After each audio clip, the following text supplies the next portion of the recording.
All right, back on our Tuesday schedule. Yes, thank goodness. I like Tuesdays. Fridays can be a little difficult. I'm capable of just about anything on Friday after some of these weeks. So yes, good to be back on our Tuesday schedule. Yes, exactly. So today, we've done a lot, and I think we've done a pretty good job of mixing and matching business with the personal relationship side. But I definitely think in the last few episodes, we have focused more on business and only business. Yep. So I thought today it would be a good change up to get more on to get more into the relationship side of things, the personal side between you and I. And I was thinking to myself, you know, we had the group from the Port of Baltimore come in today, and they thought it was really fascinating that we were literally we are separated by a sliding door, our offices.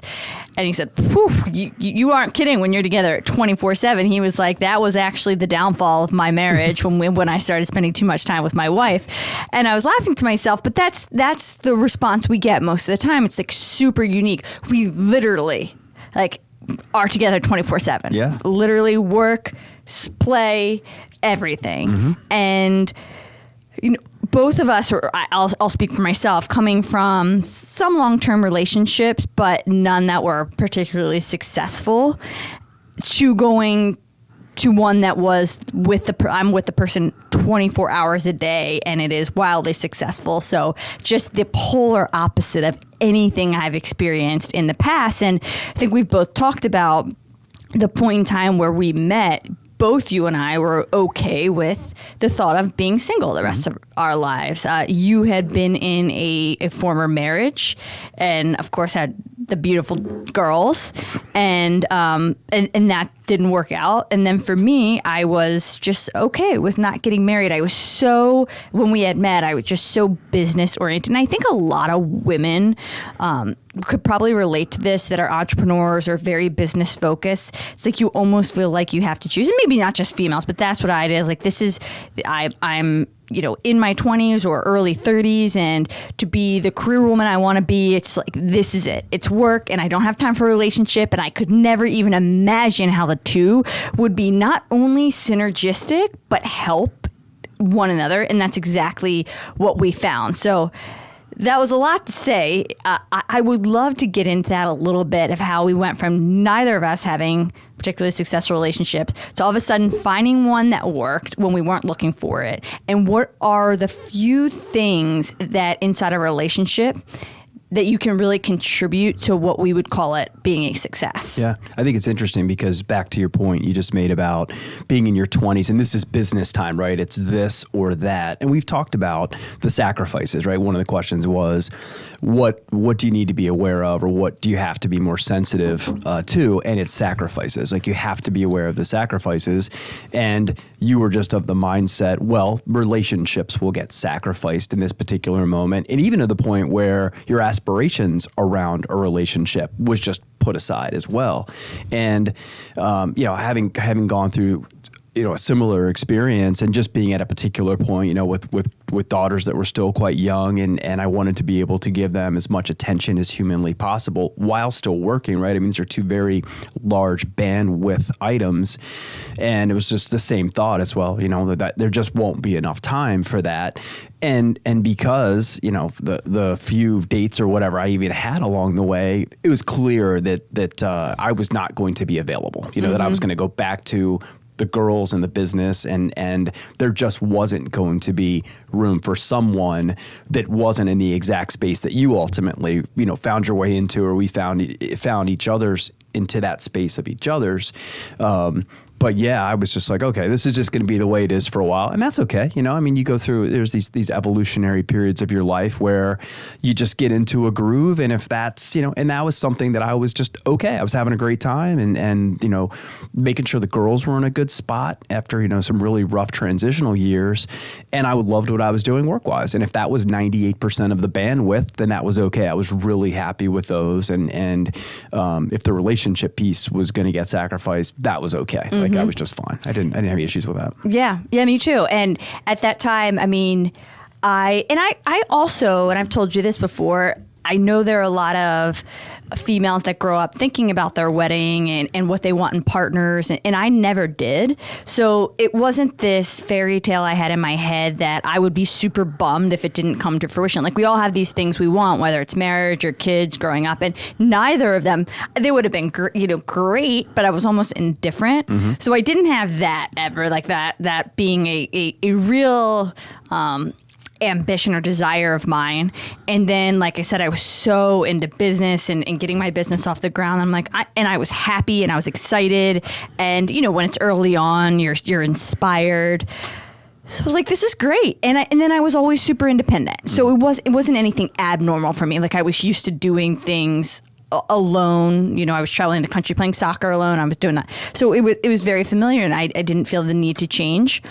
But now, as we've talked about, looking back, I'm like, I was happy, I think, but in retrospect, like, to how I feel now with you and going through life with you, like, was I? Right. That's all I knew. Sure. Yeah, but comparing the two now, I'm like, when you're experiencing life with somebody else that you're in love with, it's just 10 times what that was. But in that spot at that time, I really did genuinely feel happy. Mm-hmm. But maybe it's one of those things, you don't know what you don't know. That's right. Yeah. And as did I. I mean, same thing. And I just think we do talk about the word alignment here a lot, but it's legitimate, right? I mean, it works so well because the alignment is so strong. I mean, and it's just as natural as anything. And we can do everything together, which is great. I mean, so some of the issues that I was experiencing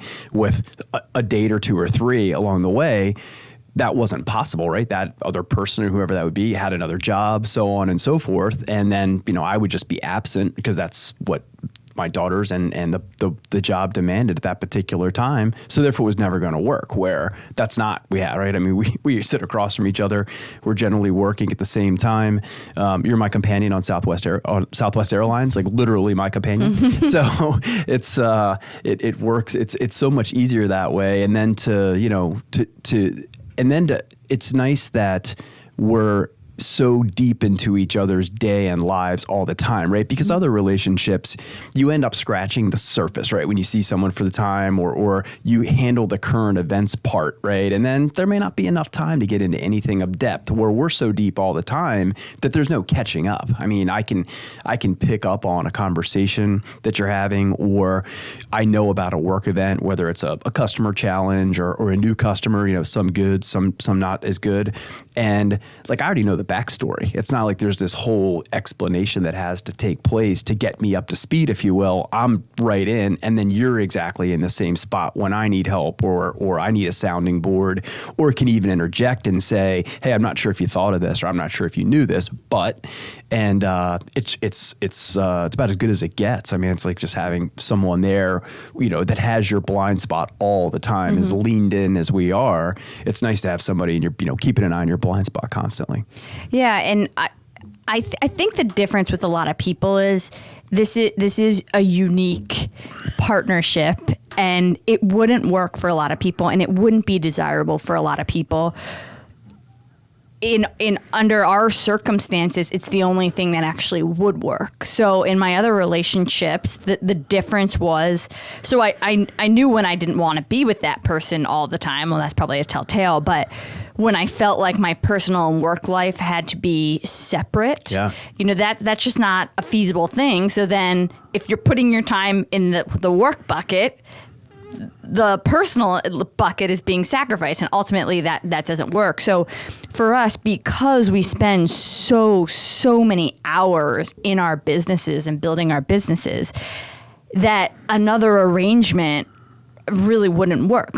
In my eyes, I think this is the only thing that would be feasible. Like Yeah. if we weren't in each other's lives all the time, we probably wouldn't see each other, because Right. if we had to separate the two. Yeah, and we tried that. I mean, early on in our relationship, you lived on the other side of the harbor in Baltimore, Which is a mile and a half. a mile, but Yeah. it was hard. I mean, we were terrible apart, and it was because, you know, when we would separate for whatever, we had dinner or whatever we were doing, we would go back into our head down lives, and either of us would be unavailable to a different mate, right? Completely unavailable, and therefore, I don't know that there's any way in the world it could ever work. And you know, I think what ends up happening in some of those other relationships, where you end up, you know, you could end up with a double life, if you will. And I don't mean post office box double life. I mean, you end up doing 100% of half, and your mate ends up doing 100% of half. Mm-hmm. And that's an experience I'd had, you know, with kids and having daughters, and my former wife being very locked down, and that piece as a mom and so on and so forth, which she was fantastic at. But I was doing 100% of the other half, mm-hmm. which was running the business, providing, so on and so forth.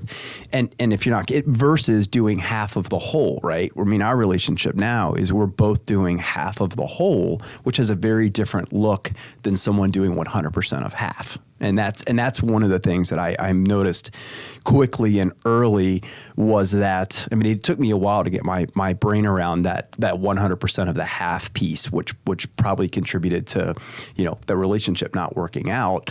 This is a different feeling when you're doing half of the whole. Yeah, and I think one of my strategies in relationships was I could escape into work.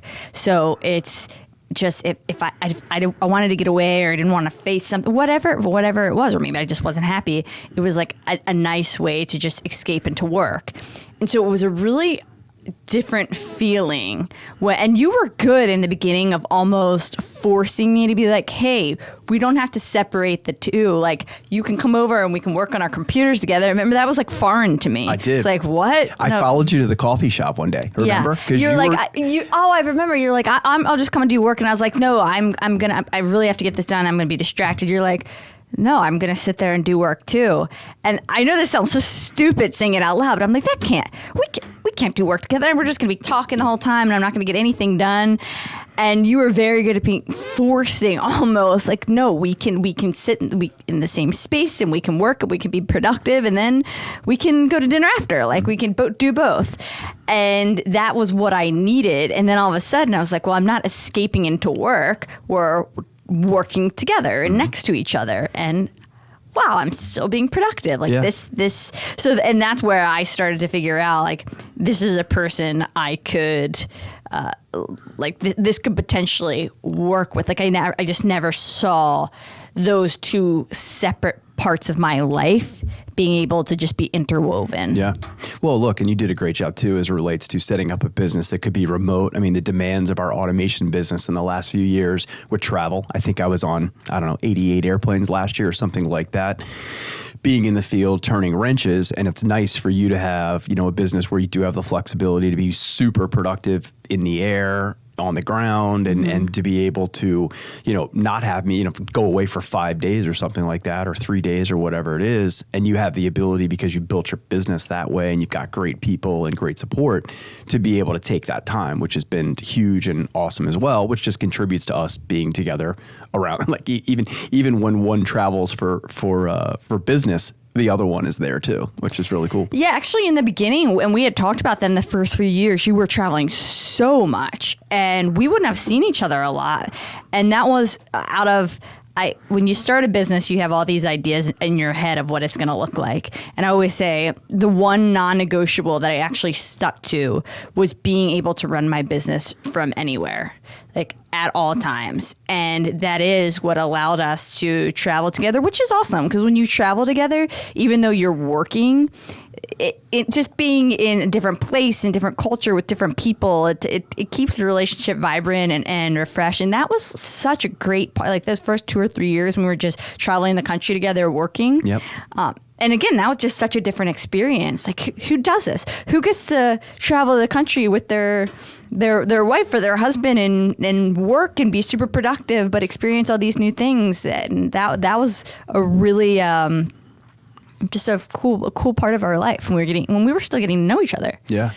Yeah, and still, I mean, if you were to drop in on our house on any given weekend, right, you'd usually find us knocking out some work in the morning, right? I mean, that's part of our typical thing. We're on the couch across from each other, but sounding boards, prepping our week, checking in on what the week's going to look like, and what this particular week we have any number of events that we're in together, and you with some female events and some things that you have to take care of that we're going to together. Exactly. That I'm going to touch down and work for a minute. You aren't allowed in the one event, which is so unusual, because I think on the other podcast we were talking about how the other episode that we always ask if I have an event or a speaking event, and my ask is always Mick's can Mick come? Not a demand, but like, hey, Mick's coming. Is that okay? And hey, Britt's coming. Is that okay? And it's always, yeah, of course. But this one was, no, this is all no female business allowed. Leaders. Yeah, that's all right. So we just meet up we got the spot, we meet up afterwards. That's right. Yeah. And and then I'll be excited to hear what happens. I'd much prefer to experience it myself. Any number of times I'm the only male in a 200, Definitely. a room full of 200 females, or at least it's me and or 2 or 3 or 4 for doing something with Vicky from I-95, one of our favorites, by the way. Yeah, so I'll miss it, but we'll just have to spend the first hour debriefing on what I missed. Exactly. Yeah, and I think one thing that this isn't necessarily, I want these episodes when people are listening to be relatable, because that's what this is all about. Like us learning from the audience, potentially learning from us, and vice versa, and having the input and conversation. And this isn't necessarily, and I realize that, relatable for a lot of people. I mean, this is unusual again. But I do think there are certain characteristics of our relationship which have really made this work. And I have to say, I feel like we really just have such a strong relationship. We're just super connected, and as aligned is the word you always use. Like I've never ever had that kind of alignment with anyone. And I think we have a ton of people all the time tell us, like even my parents who've been together since they've been 12 tell us, like, wow, we've just never met two people so aligned. Right. So if you're gonna pick, say, 3 things of our relationship that you think have made it particularly strong, because I do think it feels like just this unbreakable bond. Like nobody could break that bond. What would you pinpoint as those qualities? Well, one thing, without question, is you do not hold grudges. Like, even if we have a minute where we're just not gelling for whatever, we could just be tired, and or I'll do something stupid or say something stupid, and which I feel like it's I was gonna say, let's assume I did, and it flares for whatever reason, it's over, right? I mean, any number of people, that could just linger on and on and on and on, and it's truly over. I mean, whatever it was, there's it's just it, and we don't waste any particular time or energy in that mode, which is great. It makes it easy. It makes it refreshing. My dad was the type, my mom was a little bit of a grudge holder, and when her nose got out of joint, she wasn't particularly quick to come back around. And I used to joke when they would have, if they'd have a run in, my mother would have to get out of the house and she would go buy milk. So if they had a challenging week, there'd be 17 gallons of milk in the refrigerator on that particular week. But that was just her MO. Like, she had to separate herself. My dad, on the other hand, I would blow something or screw something up. He would usually knock me upside the head, and it was over. And it literally stung. And but 10 minutes later, he'd be like, you want to go hit some balls, you want to go over, and that was how I grew up with him. Whatever was out of line got corrected, but then we absolutely moved on. I mean, we'd be playing catch in the backyard not 2 minutes later. So that component of it is really familiar, and it took me a while to get used to that. It's almost like, all right, I'm gonna have to, there's gonna be static for a little bit of time, because we're both very strong personality wise, and so when you get cracked upside the head by your mate and your best friend, it doesn't feel all that great. And early on, I would remember thinking, how long is this going to go on? But it never did. So that's one of the pieces is how we just, no one holds a grudge. If we're off or out of step or out of cadence for a second, we're right back in cadence, and there's never any grudges or hard feelings or anything that would, or even be brought up later. Nothing like that, which is takes a lot of stress and allows you to put energy towards the stuff that you really want to put it towards. Yeah, I never really thought about that as my part of my childhood, because grudges were not even a thing in my house. I mean, oh hell no. Yeah, knowing your parents the way I do, hell no. I barely ever really got punished, and if I did, my dad couldn't be serious. I mean, he just started laughing like 5 minutes later. Not they didn't. They didn't let me run and do whatever the heck I wanted, but yeah, grudges weren't even a thing. So I'm sure it has somewhat to do with your childhood and what you're used to, but. I had a bunch of thoughts running through my head when you were talking. And I think one of the things in the beginning, I don't know if you recall this, in the very, very beginning, before we lived together, which for anyone, we lived together after 5 or 6 months. Like we moved in immediately together, which we can tell that story. Yeah.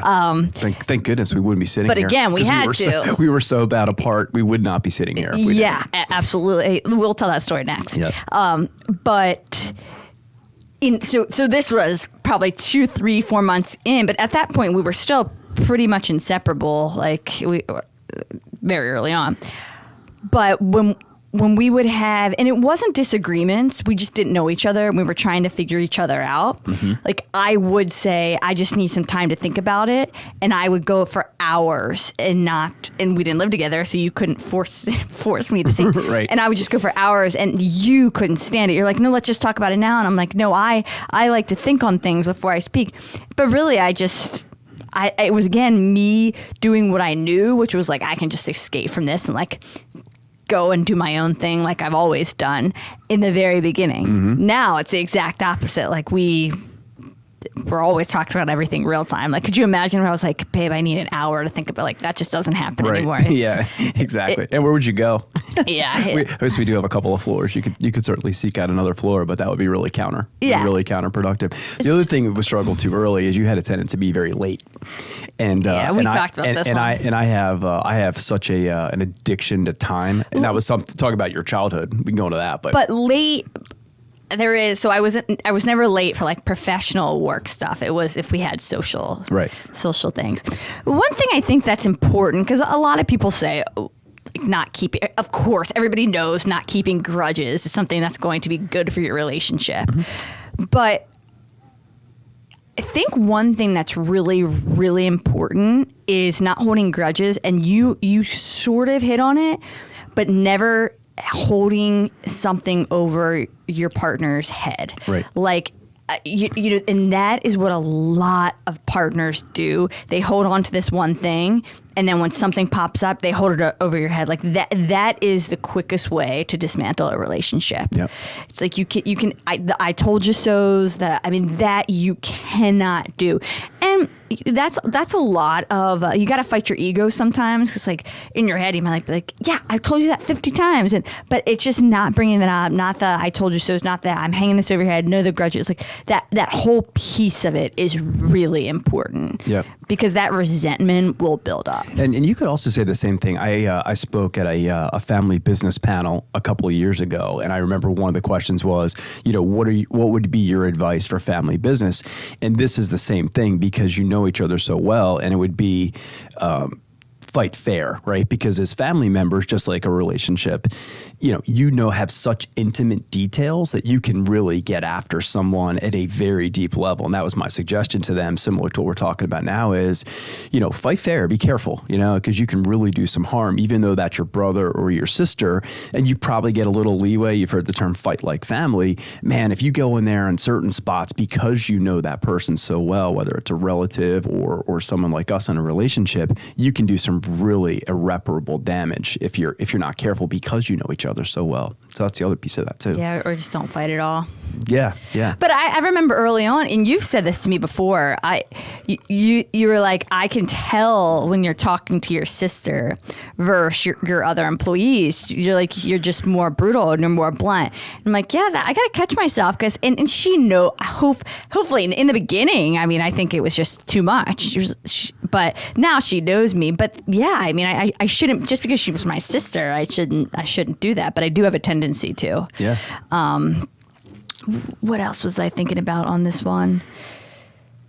Oh, and then the other thing too, we have so much,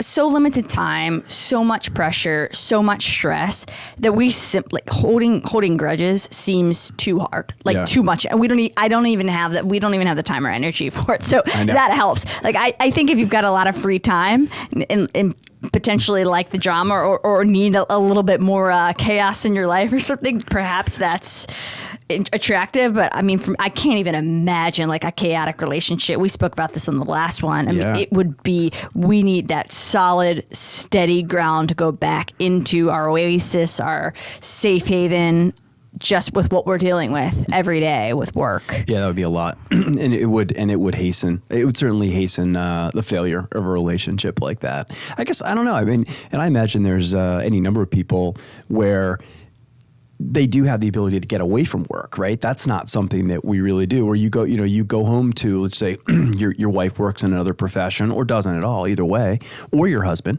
And that can be escape or a sanctuary where you actually get a break from work, because that person doesn't work. I mean, that's not something that really have. I mean, work is in and around what we do the vast majority, if not all of the time. And we're either doing it directly or, we're working on things outside that are of interest, or we're trying to widen our lane. So, I mean, it also takes a different makeup in that you're okay with not unbolting from work, as am I. Where if you had someone who's like, man, are you ever going to stop working? Or are you ever going to, unbolt from work? I mean, the way we both operate, the answer would be, yeah, no, I'm probably not. And that works here. Like, we're both okay with that.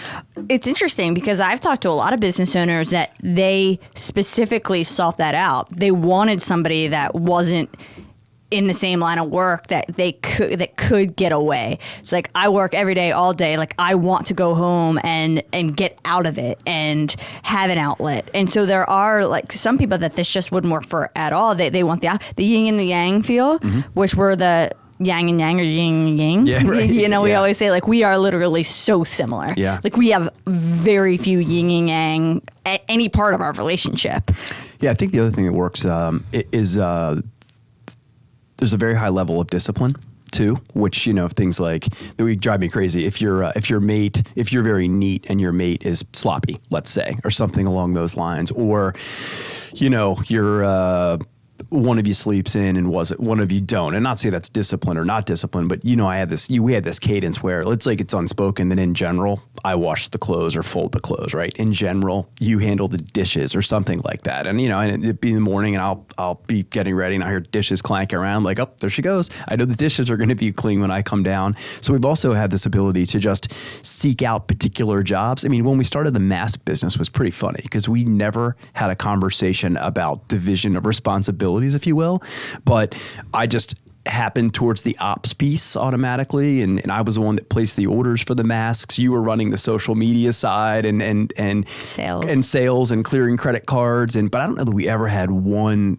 conversation about division of responsibility. We just dropped into our thing and it all got done, and there was never any questions. Did you do this? Did you do that? You had your piece and I had my piece, and it just went back and forth as a continuous handoff until we got the customer the product that they wanted, and never actually had to sit down and sort it out. Just like you and I rarely have to sit down and sort out much. No, because we're talking real time all the time. Yep. And the one thing is, obviously, we know communication is the biggest part of any relationship, and we're doing that real time. We never sit on anything. I mean, we couldn't. Mm-hmm. Again, that grudge piece, it couldn't even happen because we're talking real time. We're figuring things out.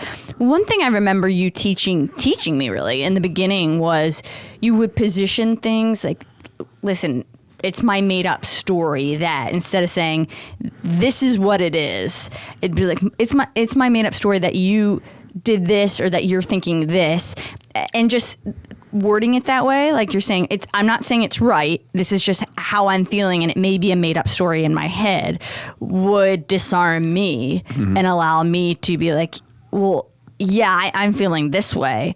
And it just opened the conversation. And like I said, all of a sudden I had no guard. There was no guard up. We could have a conversation about what I was really feeling, what you were feeling, and get to the reality, which is somewhere in the middle. Right. So it's also the way you approach relationships, and you were very, very good at that, and allowed me, because I don't think I was.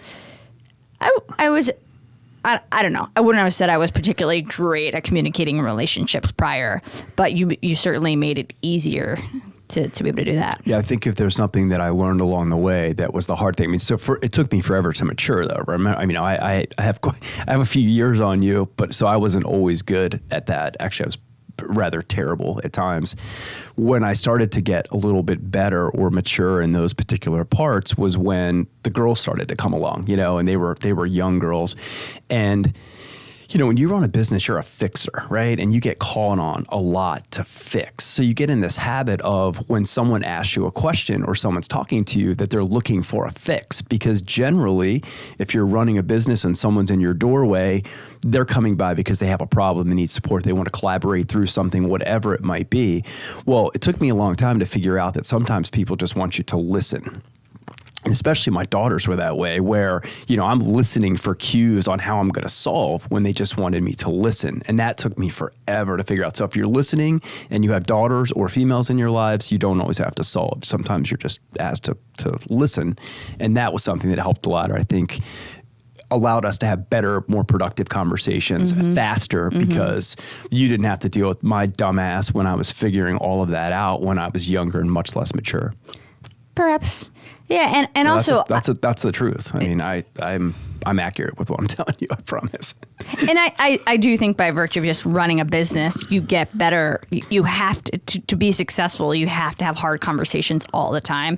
So you organically get better at having harder conversations. And when we first met, I was just building my business. So now I've had 7 years of a lot of really hard conversations also in my business, which has made me become an exponentially better communicator. A lot of room for improvement. But when I first met you, I didn't have that either. Mm-hmm. Well, also, too, I think, when you're younger, you don't always get exposed to lots of different types of people. You're generally around like-minded, your soccer teammates. Very diverse, though. I actually was because of soccer. Because of soccer, yeah. Yep.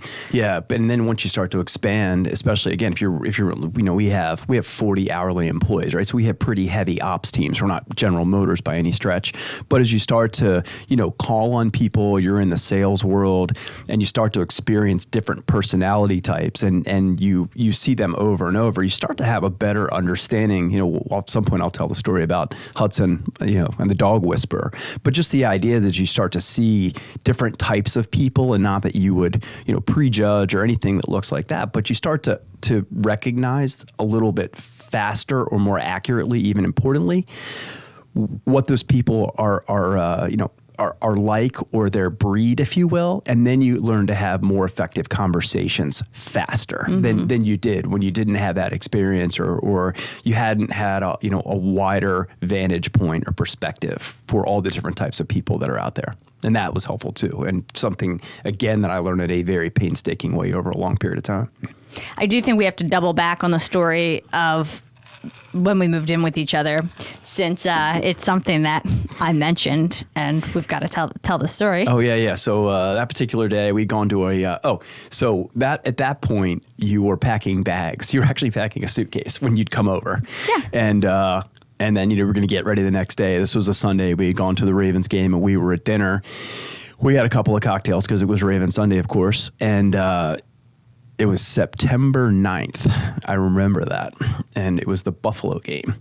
And we were sitting at dinner after, and you said, man, I am so sick of living out in an, I think you might have said effing suitcase. I'm certain I did. Because you were really frustrated. And I think we had a couple of vodkas that day. And I said, don't move in.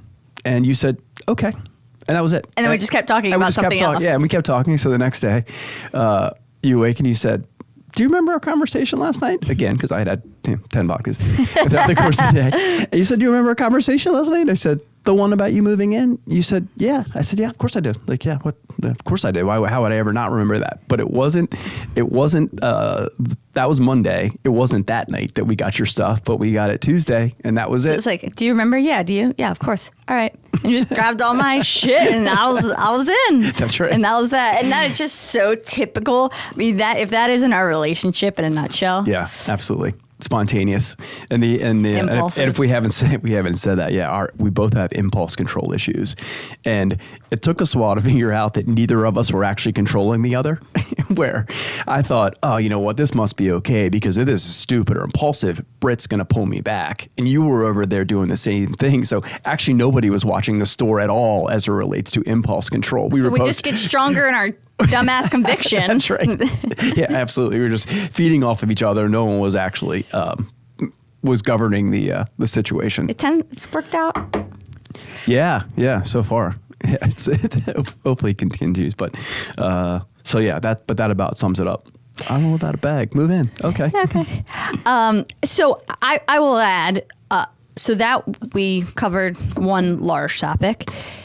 The other one that I think has been so important and will continue to be, and I believe it is for everybody, is having someone. Well, I always say to you, I knew you were the person for me when I was genuinely felt like a better person. Not just saying that, like I felt like I was becoming such a better person when we were together.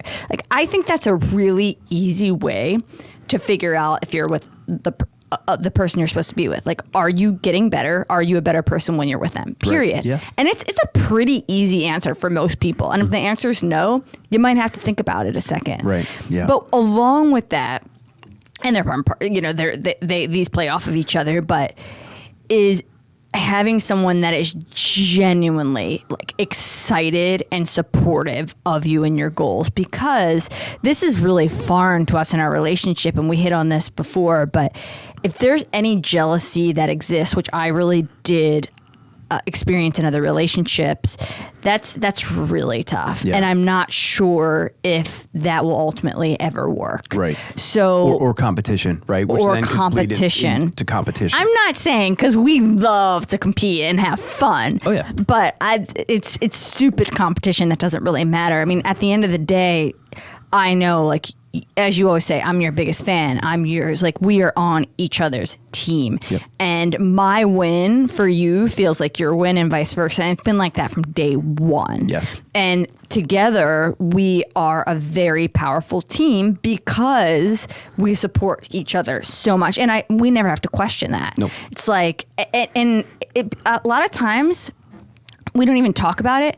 Like, I know you're going through a particularly hard challenge or your milestone, and it's like 80% of the focus and the support and the energy like going into you, and then that will shift, and it's this fluid shift, and we almost know it's not 50-50 at times. One of us needs a little bit more. Sure. And that shifts, but overall it always really works out to how, it's never 50-50 at one time, but overall, if you broke it up, it would equate to that. Right. And the idea too, like if we awaken tomorrow and Tegler Construction was 17 times larger than Arnold Packaging, I'd be the happiest guy in the world. And no place competitive, as hyper competitive as we both are, that would never cross my mind. I mean, like every contract you get that you win or something that you literally yell across the room between our offices, hey, I just got like today. Yeah, exactly. I'm genuinely excited about that, and as I said, if if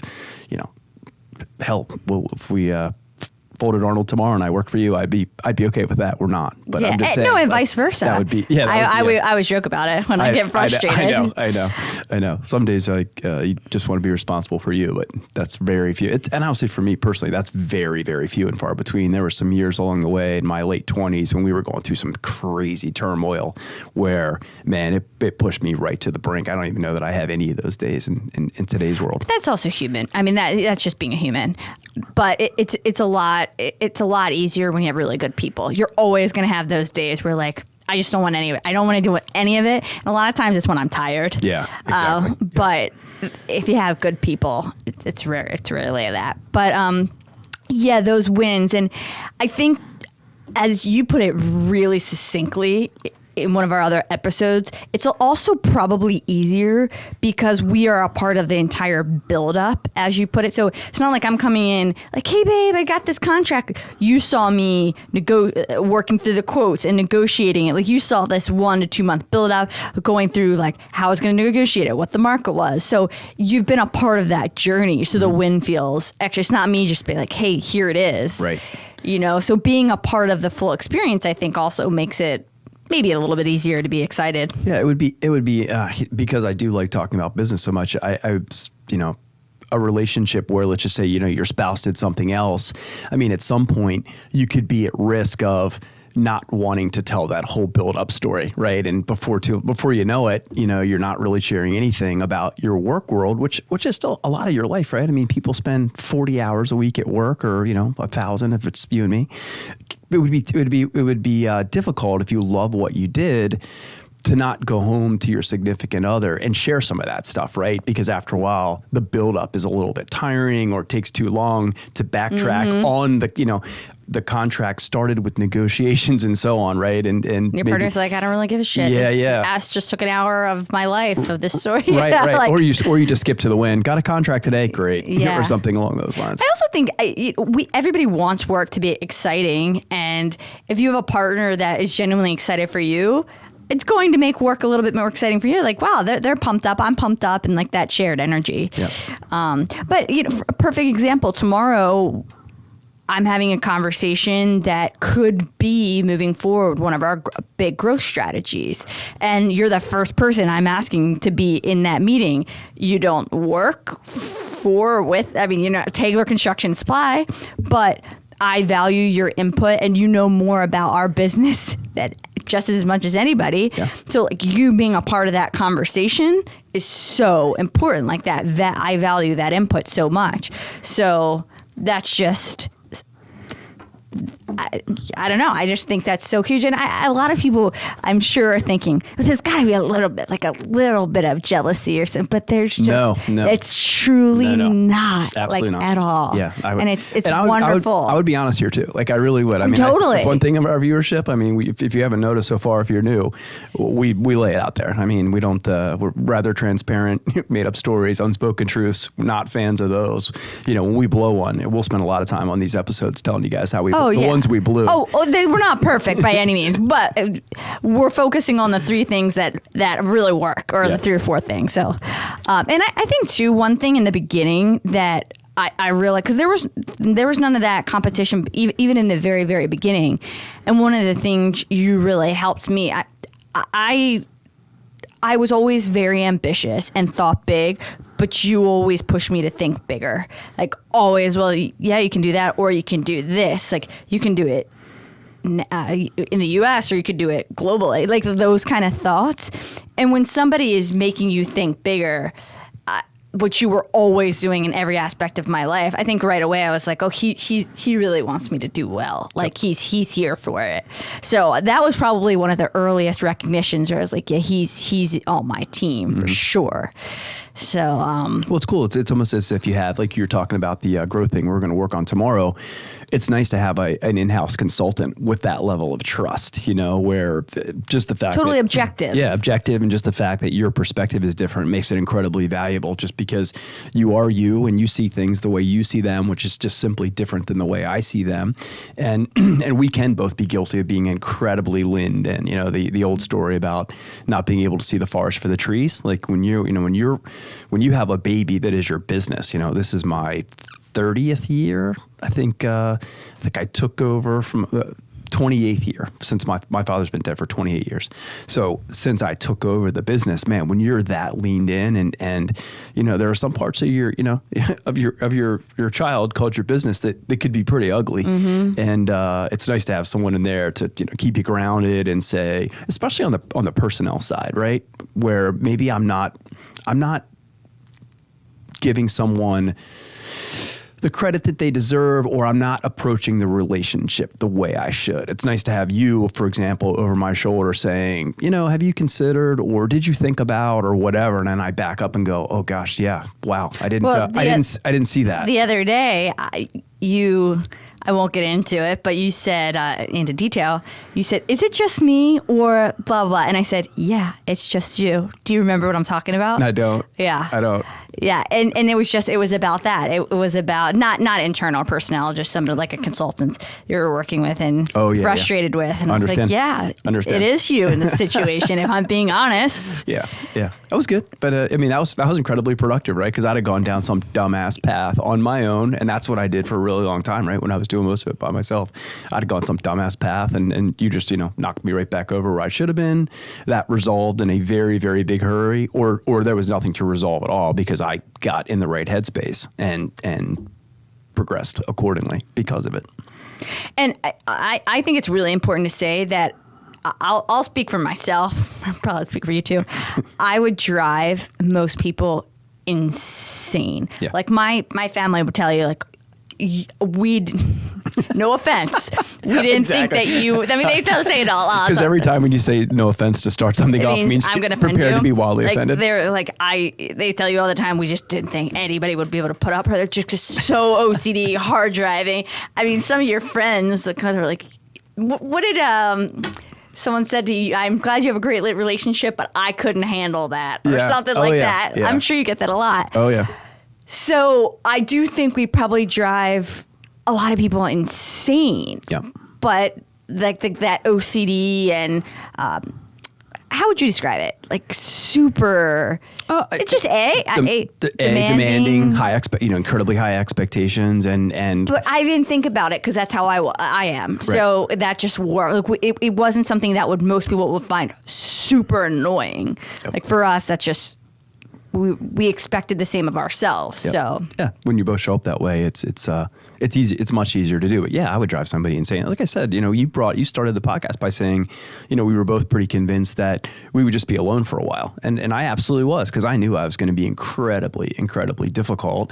Because you said that to me in the beginning. You're like, I'm really difficult, and I had no idea what you were talking about. I was like, you're the easiest person I've ever had to like. Because you're me. And living with you was that's the other thing. When we moved in together, like a lot of people, I'm sure, experience it's hard when you transition and move your whole life into the same house, and then you don't have personal space anymore.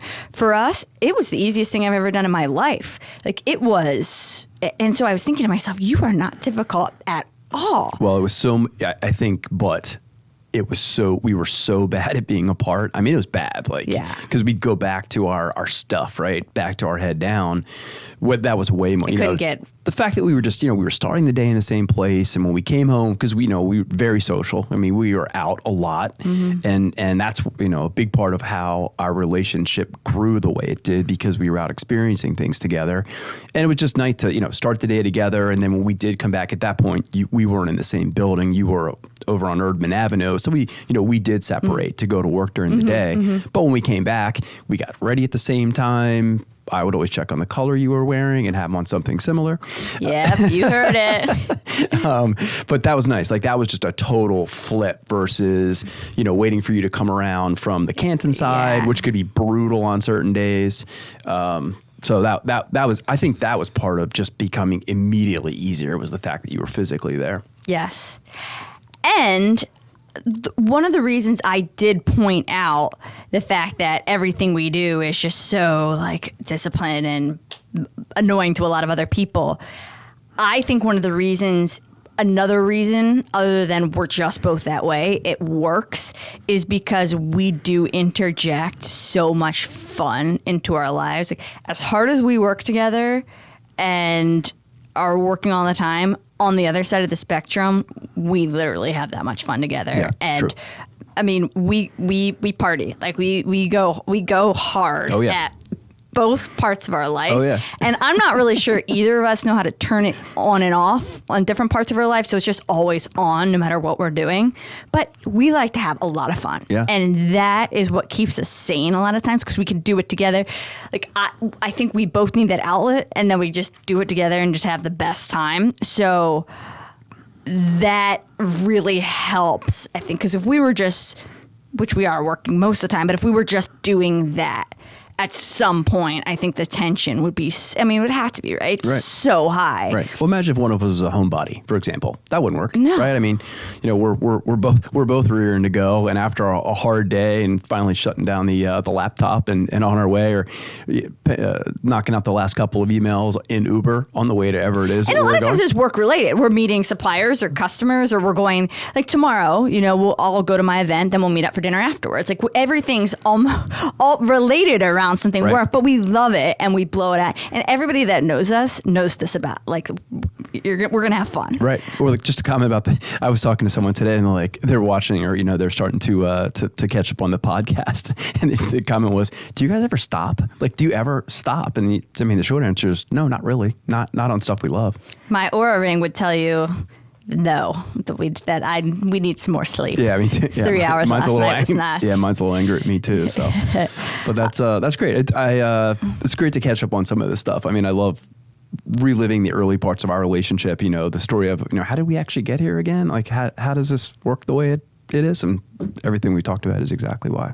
Yeah, and I just think, it's so important to have that social and that fun and adventurous part of our life that it's work and it's play and it's just all intertwined into this one. That was the biggest thing for me, just like not having to separate these silos of your life and just living them all fully with you. Yeah, and that somehow all of that mixed together equates to a balance that we both love and are attracted to. Or lack thereof balance that we really like.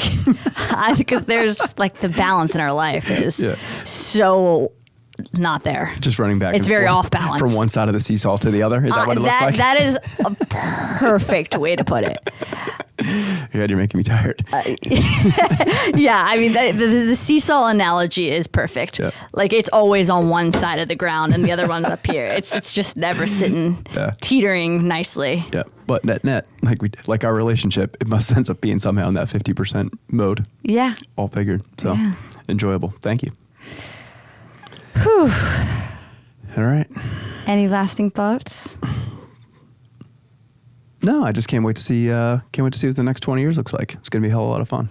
Yeah, and I think I really did want to just have one episode just talking about our relationship, because it has been very, very business oriented. And the one thing, even though our situation is not relatable to a lot of people, relationship dynamics are. Sure. And everybody has them, and they're all a little unique. But I think when you can hold on to and share, this is why our relationship works, and it's going to be different for everybody, but that's hopefully helpful and something that people want to learn or listen to or provide their own experience with us. Yeah, absolutely. Another good talk. Cheers. Cheers. Tommy, thanks as always. Thank you, Tommy. Best producer in the biz, Tommy Whitman. Until next time. Yep. See you soon. 30 seconds. Now.